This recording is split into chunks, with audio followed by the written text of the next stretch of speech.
ফিলিস্তিনের মতো বিদ্যমান বাস্তবতা কেবল আরব কিংবা মুসলমানদের জন্যই উদ্বেগজনক নয়, বরং তা সমগ্র মানব জাতির জন্যই উদ্বেগের বিষয়।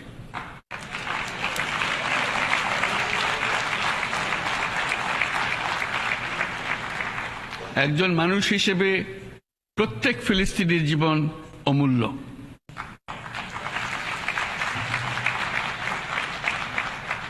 ফিলিস্তিনের জনগণের বিরুদ্ধে যে মানবতা বিরোধী অপরাধ হচ্ছে তার জন্য সংশ্লিষ্ট সকলকে দায়বদ্ধ করতে হবে।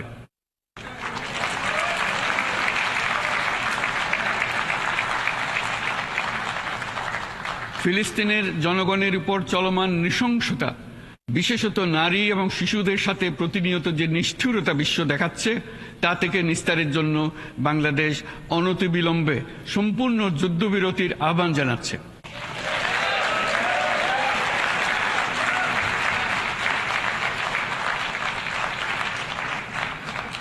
দ্বিরাষ্ট্রভিত্তিক সমাধানেই মধ্যপ্রাচ্যে টেকসই শান্তি আনতে পারবে। তাই জাতিসংঘ সহ আন্তর্জাতিক সম্প্রদায়ের সকলকে এর বাস্তবায়নের জন্য এখনই উদ্যোগ নিতে আহ্বান জানাচ্ছি।